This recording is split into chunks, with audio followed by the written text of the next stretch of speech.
Jur 2. Welcome home, Jawar. Welcome home. You know how good that feels to say that?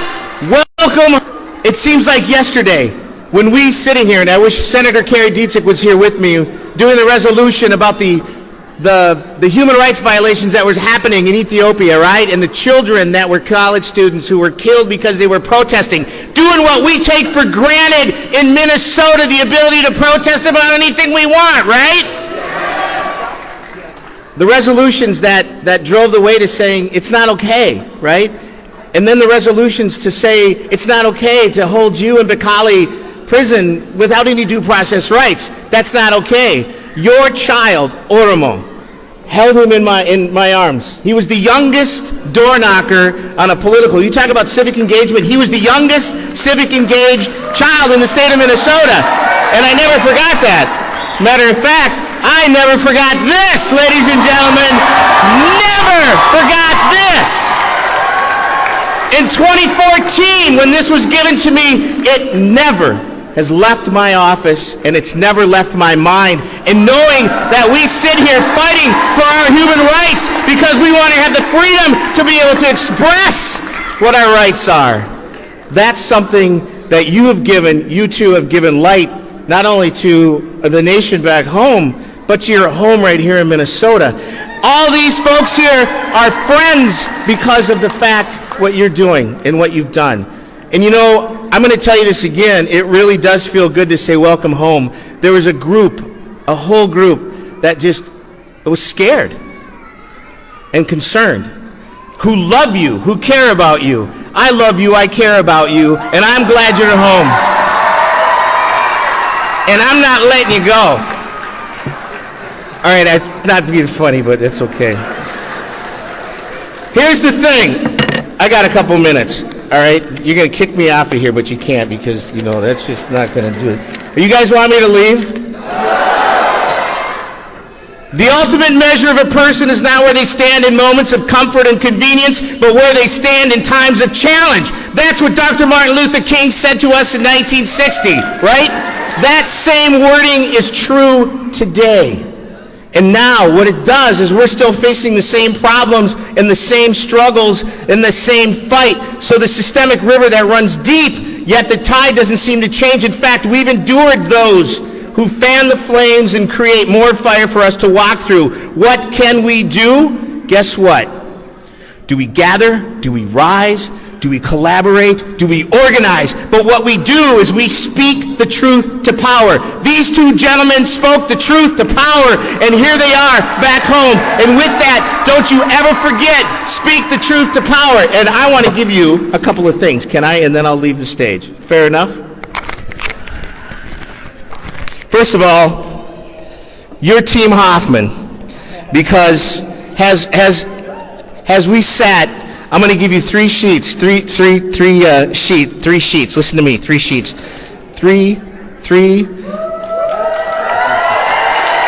Trifecta. Hold that up.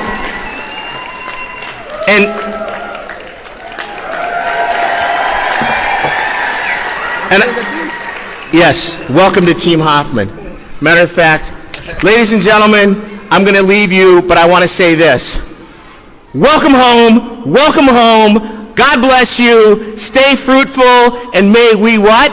Together we can accomplish much, right? And together we do better when we all do, brother. Thank you. Say nothing.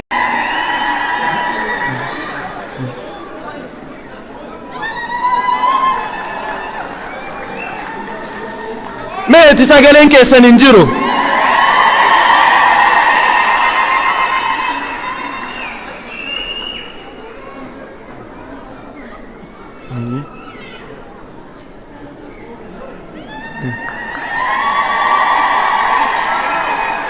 Hayyee dubartoonni Minnesota nyaata diddama ol qopheessanii iddoo kanatti nyaata dhiyeessuun protookoolii addaraasha kanaa waan hin taaneef saampiluma qofa as baasanii itti lafaanii torbaan lama olitti hojjetaa turani.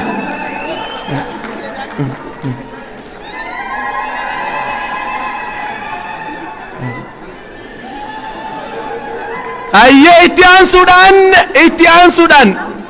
aansuudhaan hayyee sirni nyaataa xumurame itti aansuudhaan sirna uwwisaa dubartoonni Minisootaa kennaa hayyoota kennaa qopheessani. Dubartoota Minisootaa warra dhiiraa maqaa Isiniif godhan.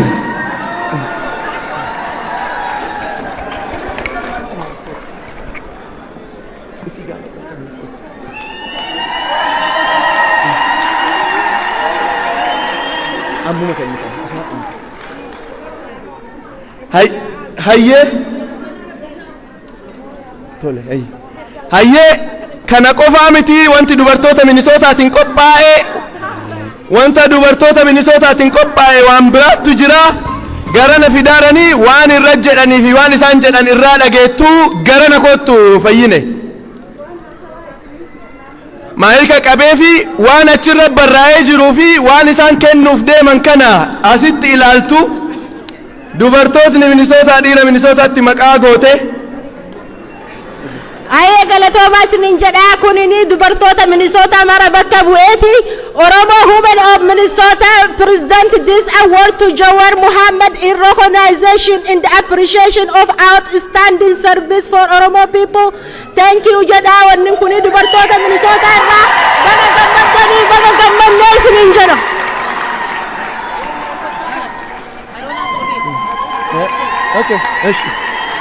Wama wal fakkaataa Ruumiyaanis wama wal fakkaataa irra barreeffame akkuma tokkoon barreeffame akkuma isaan tokko ta'an Ruumiyaanis Obo Baqqalaadhaaf badhaasuma wal fakkaataa kenniti.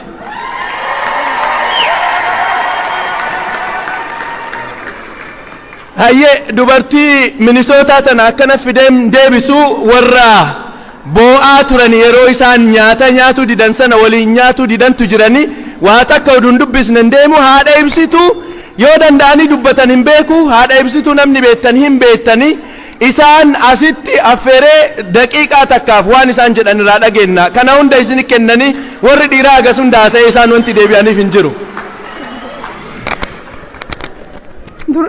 Dura dursee rabbii kenna galanni haa ga'u rabbii kanaan nu ga'e galanni haa ga'u.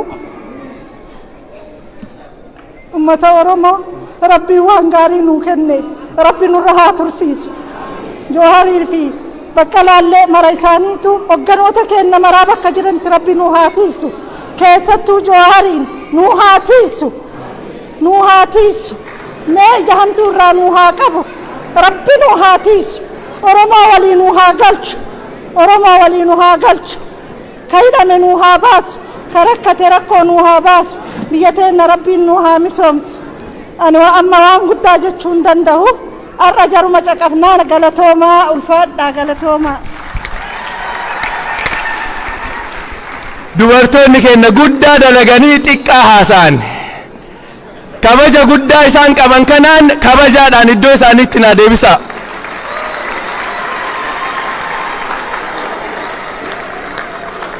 Egaa dubartootuma akkana babbareedanii dhufanii isaan bareechisan kana ammoo ilmaan isaanii Oyaan Minisootaa leegasii Jawar Muhammad keessaa tokko Oyaan Minisootas kenna Jawar Muhammadiif Obo Baqqalee kennanii fi waan muraasa akka jedhaniif Oyaa wajjin immoo the young star politician bucaa lafaa ka'aa jiru kan waan guddaa hojjechuuf deemu Taayigar Warquu Oyaa Minisootaa wajjin gara naafeera.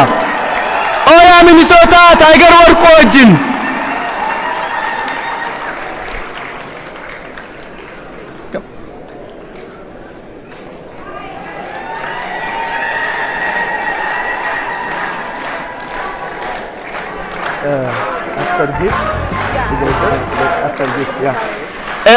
Egaa abaaboo Oyaan Minisootaa waan kana yoo qopheeffatan Oyaan bakka Jawar irraa waan hedduu irraa ka'e Oyaa internationally Oyaa Minisootaa keessatti waan hedduu qabaachaa turre leegasii ati nu kennite qabannee deemaarra jedhanii kennaa itti kennan akka kennaniifi asitti namoota lamaan Oyaa irraa jiranii waan isaan jedhaniitu jira. Obo Baqqalaaf Obo Jawar kennaa kana akka irraa naa fudhatan kabajaadhaan isin gaafanna. Oyaa Minisootaa. Oyaa Minisootaa.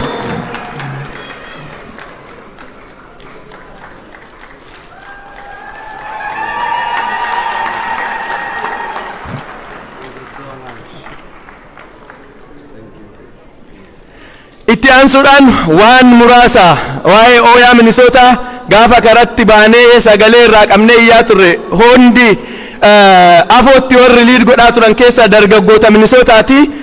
Lammiin pirezidantiin ooyaa Minnesota waan muraasa akka jedhuu fi achi booda taayigarii isin dabarsee sagantaa gara itti aanu ceena.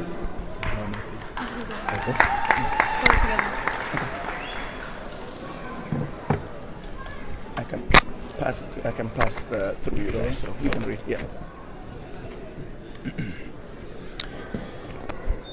On behalf of the Oromo youth in Minnesota, I would like to start this brief message by giving thanks to Jawar Muhammad and Baqqlaan for igniting the movement led by the youth. These past 2 years have left an indelible mark on all of us.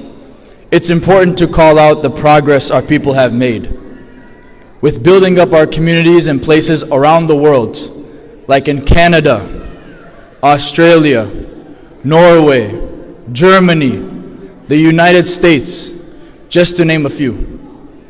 The youth in these communities stood up for what they believed in and faced real consequences. The next generation of leaders took control of an opportunity and organized protests, campaigns, and fundraising efforts in response to the violence our people suffered back home.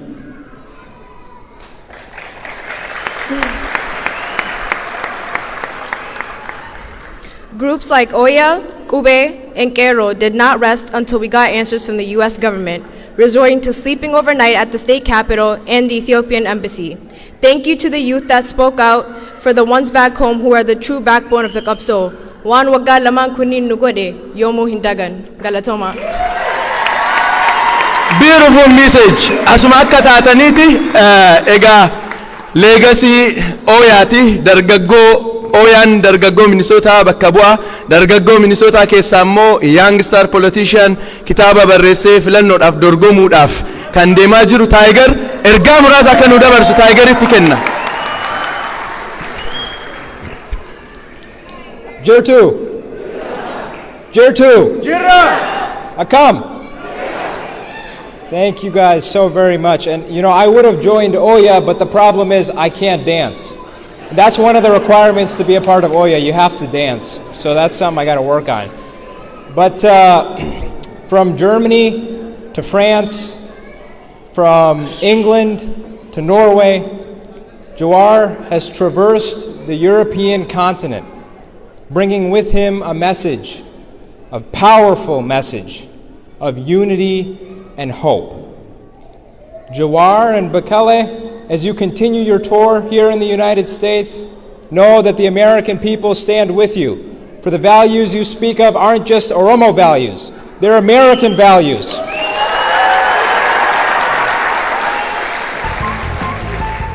Everybody wants to be recognized and everybody deserves to be free. And we have got to make sure that we continue this mass mobilization here in Minneapolis. We've got to continue to support people here in terms of their political aspirations, because they are not only running for themselves, but they are running to give our community a voice for the very first time.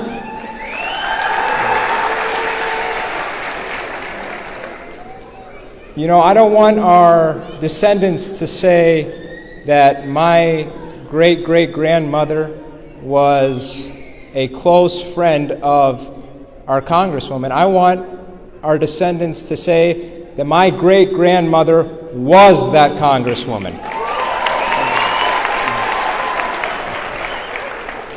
I don't want our descendants to say, oh, well, my great-great-grandfather work closely with that city councilman. I want them to say that our descendants to say that my great-grandfather was that city councilman. Haqni isaa ammallee hin baane yaadadha. Kanaaf Oromoon ammallee jaarraa 21ffaa kana keessa tokkummaa keenya haa cimsinu. Baga nagaa wal arguu dandeenye, baga waan isin bira jiraate jechuun ni barbaada. Galatoomaa ana immoo magaalaa Brooklyn Park bakka bu'uuf dorgomaatiin jira. Kanaaf akkasitti wal haabeennu baay'ee galatoomaa isiniin jedha. Obbo Tashiteen hedduu galatoomi jedha.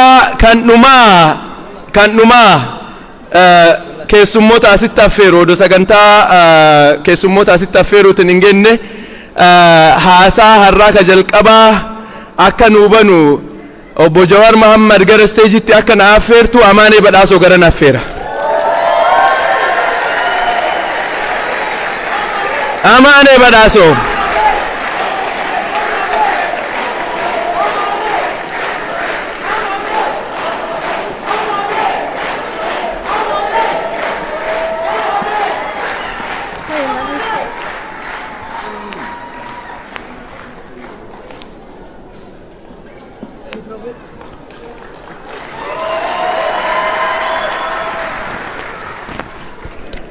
Akkam lammii koo nagumaa?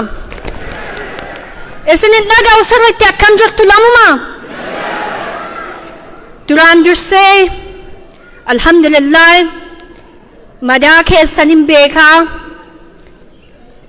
akka qabsaa'ota keenya adda arguuf hawwitanis ni beekaa. Duraan dursee hunda caalaa baga gammaddan isiniin jechuu fedha. Baga madaan keessan fayyi. Amma of culture afaan Ingiliffaatiin haasaa dhiifama wajjin. This is for Minnesota. My name is Amaanee Badhaasoo, and I am so honored to be running for the 4th Congressional District for U.S. Congress.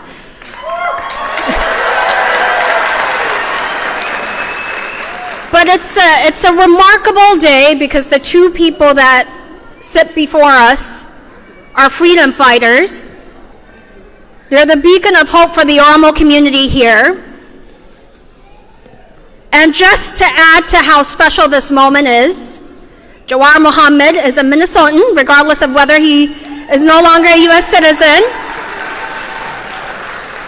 And so I am so incredibly honored to be able to introduce somebody that I consider not just a friend, but somebody that has inspired and mobilized Oromo youth across the state of Minnesota and across the world. He is somebody that we look up to because he never gives up.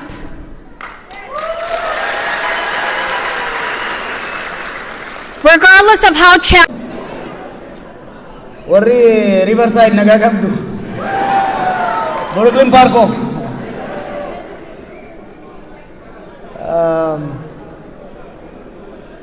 Eessarraa akkana eegaluun beeku. Minnesota deebi'ee waan hin argullee natti hin fakkaatu ture. Rabbi kanaan nu ga'ee wal agarsiiseef galanni haa ga'u jaa.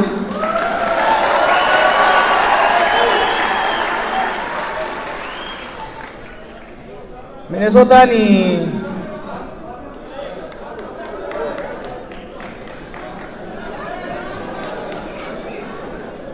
Minnesota is home.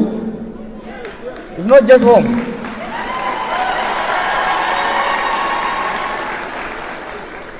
After Lumuga, it is the place that made me who I am today.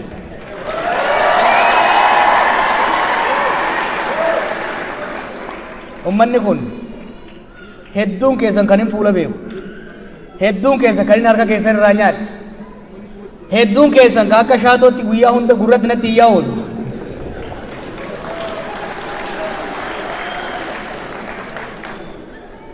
We go way back, yeah? We go way back. Bara dargaggeessa turre, bara afroo dullumaa osoo hin ta'in afroo gurraattii gaafa qabaachaa ture. Yeroo OILC jennee dhufne qixxeessuuf osoo hin dulloomin obsaan silaan dulloomu jechuudha. Dr. Obsa amma doktora miti gaafa nan beekin osoo nan beekin Stanford yeroon turetti dargaggoota gurmeessin jennee waggaa kaanu nama haa ta'u bineensa kiyya osoo hin beekin karoora nan deemuun san narraa fuutanii waldaa dargaggoota Oromoo jaaruu irratti aduu keessatti makiinaan wajjin dhugaa turtan. We started from there. We started from there. Yeroo namni keenya waliin gaarreeffatu ture. Yeroo namni keenya akka malee wal shakku ture. Yeroo mooraan qabsoo Oromoo akka malee naafoftee laamshooytee turte keessatti dardara maraataa tokko kanama tokko Ameerikaa keessaan beekne hangaafan Ameerikaa dhufu Oromoo nama jedhamu namuma tokko hin beekun ture. Minnesota dhiisatti. Xalayaa barreessee facaasee irratti hundaaftanii na bira dhaabattan jechuudha.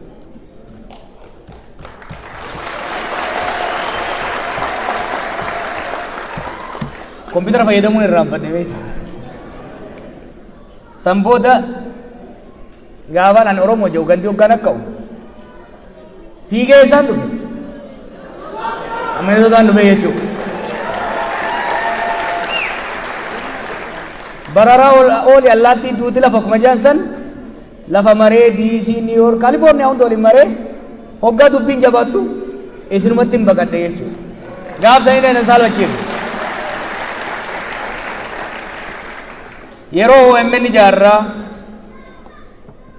Oromoon tunis namaa gadii miti.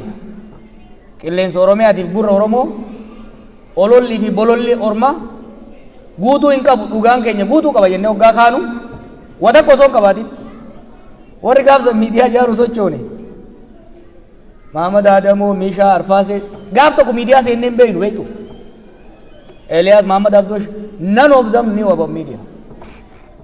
Isinu abdanni sumuni hin qabnu turre.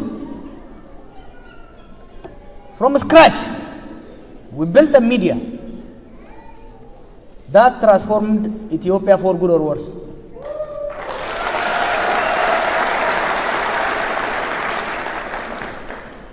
Isinumaa fi Rabbiin hojjenne jechuudha. Kanaaf Minnesota never let me down. Thank you very much. Gaafa immoo qabsoo qeerroodhaa gargaaraa turretti kamalee biizii ta'urraa kan ka'e yerummaan gabbayee Starbucks itti fudhadhuufi divaanis dhaqee nyaadhullee hin turre. Kulbata haadha tuuleetii fi kan nama hedduutu ni dhase.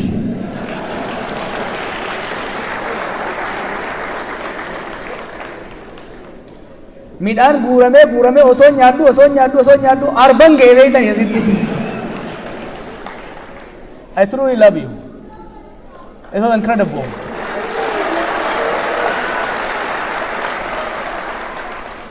Gaafa Minnesota Michigan jani humaan fidan osoo jan Michigan kiyya isin taatanii Oromoo as jirtu Oromoo itti qoosaa turan san isinuma keessa teenyet isiniif Rabbiin gargaarsifanneet warra waggaa 150 nu bituudhaaf taa'aa qophaa'aa ture. Akka bakka malee nuuf irraa kaasuu dandeenya jechuudha. Kanaaf qooda kana keessatti qoonni Minnesota xiqqaa miti. Erga zabxiyyaa buune boodas ummanni Minnesota adda durummaan ifiifis qaamota mootummaas jiranis gurmeessuudhaan sagalee nuu ta'uudhaan mootummaa asiitis wixii dhoorguudhaan tumsi isin nuu gootan gumaanni isin nuu gootan gumaanni isin hidhamtoota siyaasaa Oromootiif gootan waan xiqqaa miti. Kanaaf maqaa kiyyaa fi hidhamtoota siyaasaa Oromoo kan bayanii fi kan keessatti hafatanillee uummata Minnesota Rabbii jaa galatoomaan isiniin jaa.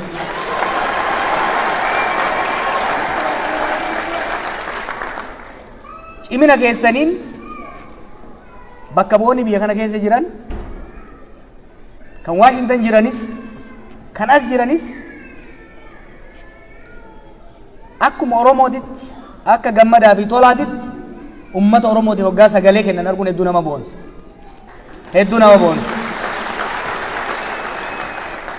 Senator Tina Smith, Senator Amy Klobuchar, Dean Phillips, Representative Betty McCollum, Representative Elan Umar, kan unu bira turte isinis dalma teenya dala Somaalee. John Hoffman, Mohammed Noor, Representative Mohammed Nooris isinis deeggartanii as ga'ee amma sagalee isinii ta'aa jiru kun Representative Kerry Diesel, Mayor Jacob hundi isaanii dhugatti galata guddaa qabanii yeroo tokko nu galateeffadhaa.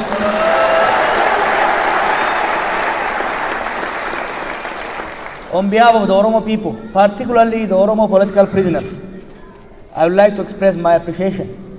I'd like to say thank you to different government officials of Minnesota, representatives in Washington, D.C., and in Minneapolis, in St. Paul, for speaking for us, for standing with us, because you were our champions. We owe you. We owe you. Thank you very much.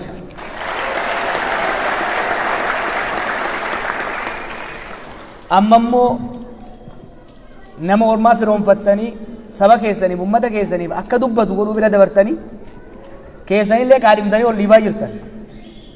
It's incredible.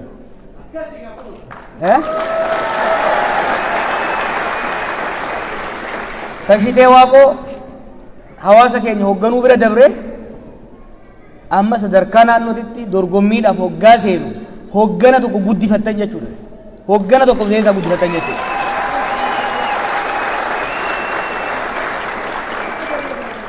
Amaanee michoo xiqqoo ooyaa keessa turte. Hoggansa ooyaa irraa kaatee Washington DC turte. Amma immoo bifa kanaan hoggaa dorgomtu arguun ummanni Minnesota bu'aa isaa agarsiisaa jechuudha.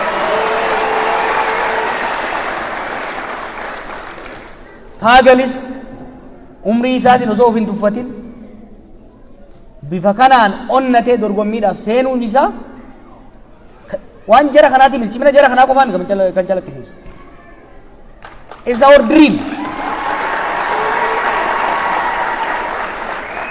Ni yaadattu bakkan dhaqe hundatti kan hin waachaa ture maalin ummata jirtan keessatti aadaa teessanis jabaafadhaa, aadaa ummata sanii jabeeffadhaa.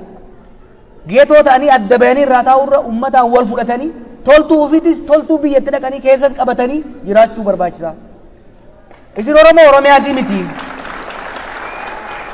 Erga biyya teessan irraa dhiibamtanii baatan Oromoo Oromiyaa osoo hin ta'in Oromoo Ameerikaa waan taataniif now you have become successful Oromoo Americans.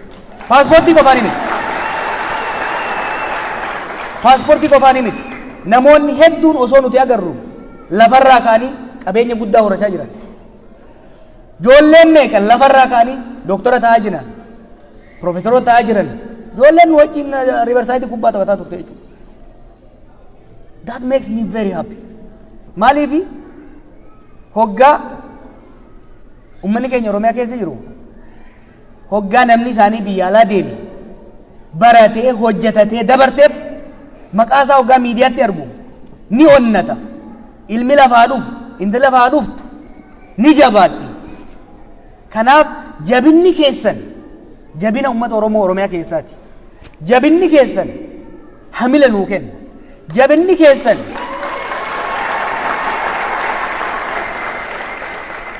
jabinni keessan tokkummaan keessan jaaramuun keessan nuuf irree guddaadha. Kaleessan Facebook irratti argina fakkaate. Jaarmee xiqqaan Dr. Obsaan fa'aa jaaran. International Oromo Health Professionals na fakkaata. Kaleessa 200,000 arganne kajaa'in argina. I remember when they were scratching it, you know. I remember Ogga Obsaan fa'aan ta'anii yaada isaa kaasan. I was there. I saw it. Itti cichanii isinirraa osoo kadhatan hojiidhaan mul'isanii amma isinirraa kadhachuu irraa achi bayanii giraantii argachuu eegalanii jechuudha.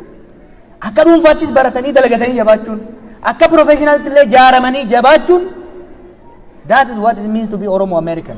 It's not the passport. It's not the passport. It is the success story.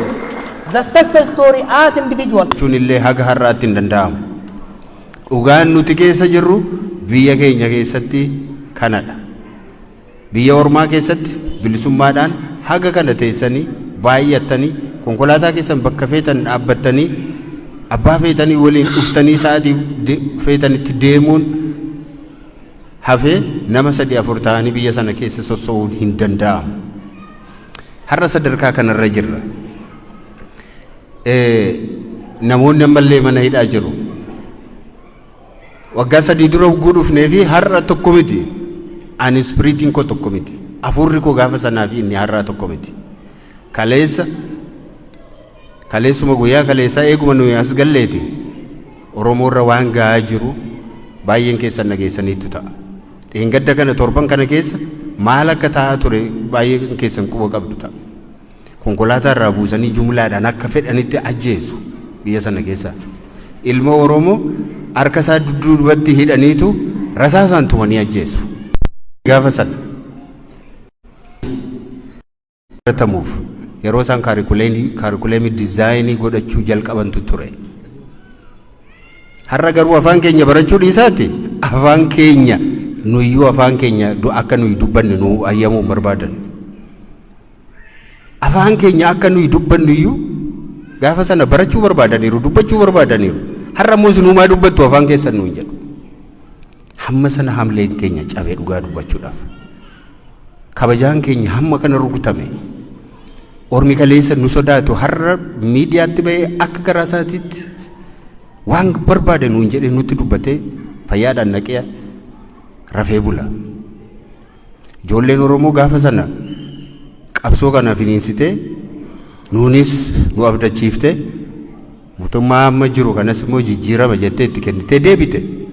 Baay'een ishee lubbuudhaan hin jirtu har'a. Baay'een isaanii lubbuudhaan hin jiran.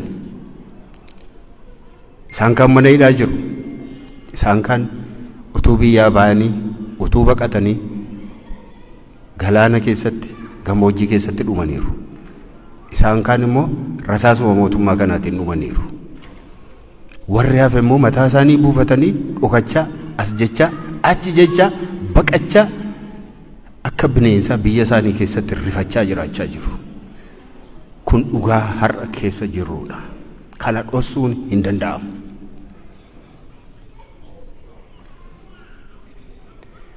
Kanaatiif nuyi ba'uun keenyaanii fi Jawaar ba'uun keenya duwwaan gammachuu guutuu hin fidu. Hooggantoonni adda bilisummaa Oromoo akka jiranitti guutummaan isaanii mana hidhaa jiru. Yeroo hidhaman iyyuu jechuudha. Bakka aniif Jawaar itti hidhamnee fi bakka warri isaan itti hidhaman illee garaagara ture dhugaa isaa dubbanneef.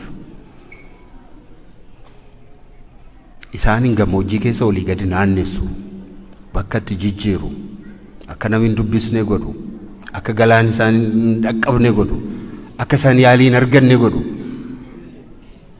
Rakkoo guddaa darara guddaatu irra ga'ee jira. Ammallee rakkoon sun dararri sun isaan irra jira. Yeroo meeqa mana murteeti hagadi haa lakkifaman jedhee abbaan murtee yeroo gadi lakkisu deebisanii immoo qabanii yeroo poolisiin tokko gadhiisu poolisii biraan immoo qabee fudhatee deema butee. Kana keessa jirra dhiiroo har'a. Kanaaf anaaf yeroo gammachuu miti. Isiniif illee yeroo gammachuu ta'uu hin danda'u. Dhuguma nuyi ba'uun keenyas salphaadha jechuu koo miti. Haa ta'u iyyuu malee guutuu ta'uu hin danda'u. Qabsoon keessan itti fufuu qaba. Hiriirri keessan kaleessaa itti fufuu qaba. Gargaarsi keessan kaleessaa gargaarsi isin kaleessa gochaa turtan dhaabbachuu hin qabu. Hogganoonni Oromoo anaaf Jawaar duwwaa miti. Dhuguma namoonni tokko nu wajjiniin ba'aniiru. Amzaa Booranaa fi Dajanee Xaafaa nu waliin dhufuuf turani qaama imala kanaa ta'anii. Haa ta'u iyyuu malee sababii viizaa argachuu hin dandeenyeef biyya keessatti hafaniiru. Garuu nagaa keenyaa fi galata keenya uummata biraan nuu gahii jedhanii amma daqiiqaa muraasa dura naa bilbilanii turanii galata isaanii fudhadhaa. Isaanis silaatii qaamaan nu gidduutti argamu turanii sababii kanaaf hin argamin waan hafaniif jechuudha. Egaa akkamittiin deemnee mootummaan kun akkamittiin haala kanarra akka inni ga'e isin ibsuun hin barbaachisu. Abdiin keenya akkamittiin akka nyaatame akkamittiin booddee akka deebine dhuguma akkuma sila Jawaar dubbate waggaa 50 dura bakka turreerra hin turre 2018 baay'ee deemnee turre baay'ee abdannee turre baay'ee jabaannee turre ulfina sargannee turre waggaa lamaan kana immoo hagama akka booddeetti deebine akkuma amma dubbanneedha jechuudha. Kanaatiif qeerroon kaleessa akka intarhaamuutti yeroo inni lakkaa'ame akka sanyii duguugduutti lakkaa'ame galati silaati galata galfachuun nurra ture galata sanas dhabe hojiis dhabe barumsas dhabe ulfinas dhabe deebi'aa akka hattuutti akka shiftaatti ilaalame kanarra geenye inni jiraachuu dadhabe immoo deebi'ee waraanatti deebi'e lolachaa jira har'as mana isaa keessa jiraachuu hin dandeenye biyya isaa keessa jiraachuu hin dandeenye barachuu hin dandeenye qotee jiraachuu hin dandeenye hojii hojjechuu hin dandeenye kanaatiif waa inni gochuu danda'u bosona dhaquudha maadhatte namitti hin jedhu hin jiru. Dhiibamee dhaqe waan godhuu dhabe maal godha namni yoo manni isaa gubate fakkeenyaaf. Kanumti nu wajjin mana hidhaa ture kan nuti beeknu nama baay'eetu jira. Abbaan hidhame, ilmi hidhame kan wajjin turan. Gaafa mana hidhaatii ba'anii abbaa sin hidhu deebisanii ammoo ilma hidhu hojiidhaa hin ari'u gaafa waan godhan dhaban dhufanii nagaa nutti dhaamanii nuyi hin deemne hidhaas hin dadhabne lafa jiraan nus hin qabnu mana isaanii irratti gubannu warratti. Amma nama kana ammaa bosona dhatte namitti hin jedhu jira. Attamittiin jechuu danda'a. Eessa haa jiraatu eessa haa dhaqu. Eega jiraachuu dadhabe maal gochuu qaba. Taa'ee du'urra lolatee yoo du'e namicha kanatti murteessuun hin danda'amu.